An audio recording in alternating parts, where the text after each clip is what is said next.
দেশ থেকে বিদেশ, খেলা থেকে বিনোদন, সব ধরনের খবর নিয়ে আমি মিঠু শুরু করছি নজরে দুনিয়া।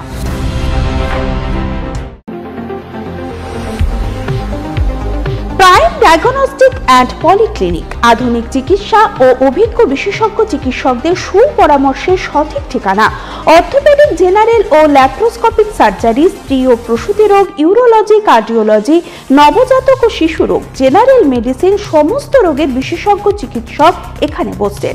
মল, মূত্র, রক্তের সব রকম পরীক্ষা, এছাড়াও CT scan, digital X-ray, USG, echocardiography, Doppler studies, uroflowmetry, সব রকম ছবি তোলা হয়। বিশদে জানতে ফোন করুন 9883929780 এই নম্বরে। ঠিকানা prime diagnostic and polyclinic, 95 Pilkhana road, Ranibagan, Baharampur, Murshidabad.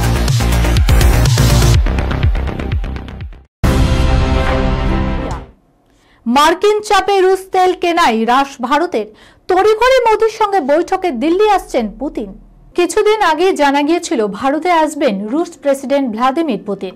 এবার জানা গেল দিন, ডিসেম্বরেই ভারতে আসছেন পুতিন। বিদেশ মন্ত্রক নিশ্চিত করেছে এই খবর। রুশ তেল কিনে ইতিমধ্যেই আমেরিকার রোষের মুখে পড়েছে ভারত। এখনও সই হয়নি বাণিজ্য চুক্তি। এর মাঝেই পুতিনের ভারতের সফরে গুরুত্ব বুঝিয়ে দিচ্ছে তার সফরসূচি। ক্রেমলিনের তরফে জানানো হয়েছে ডিসেম্বর মাসে 4 এবং 5 তারিখ ভারতে আসছেন রুশ প্রেসিডেন্ট। ভারতের প্রধানমন্ত্রী নরেন্দ্র মোদীর আমন্ত্রণে এদেশে আসছেন তিনি।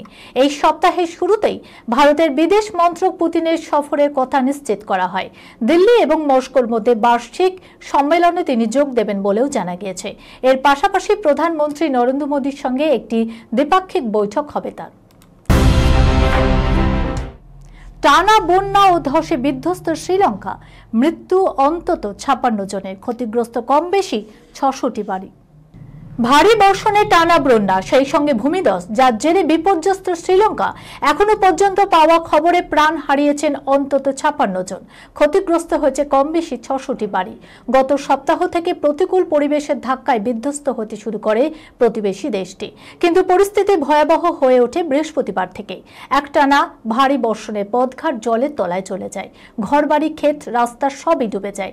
সেই সঙ্গে ভূমিধসেও ক্ষতি হয়েছে প্রচুর। এর মধ্যে কেবল বাদুল্লা ও নুরাইলিয়া অঞ্চলে ধসে 25 জনের বেশি মানুষ মারা গিয়েছেন। ওই অঞ্চলে নিখোঁজ আরও 21, আহত 14। গোটা দেশ জুড়ে ভারী বর্ষণের পরে পথঘাট অবরুদ্ধ হওয়ার প্রভাব পড়েছে পরিবহনেও। বহু অংশে একেবারে বন্ধ ট্রেন চলাচল। রাস্তায় গাছ পাথর পড়ে যানবাহন চলাচলও বন্ধ হয়েছে অনেক রাস্তাতেই।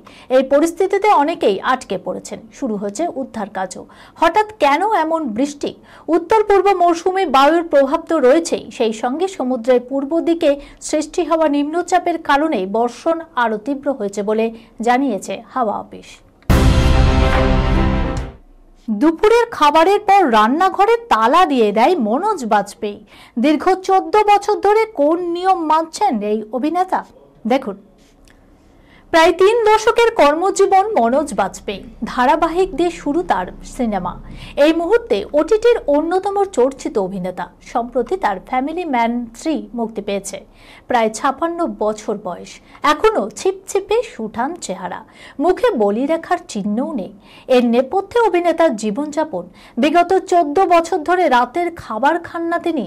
অভিনেতার কথা শুনলে মনে হবে তিনি কৃচ্ছ সাধন করছেন।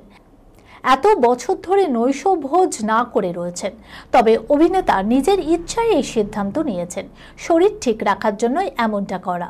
সূর্যাস্তের পর তার বাড়ির রান্নাঘরে উনুন আর জ্বলে না। তবে ব্যতিক্রমে কিছু সময়ও রয়েছে।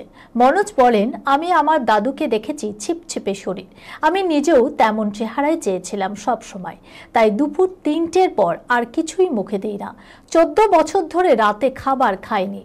আমাদের বাড়ির রান্নাঘর বন্ধ হয় দুপুরে, শুধু মেয়ে বাড়িতে এলেই রাতের রান্না হয়।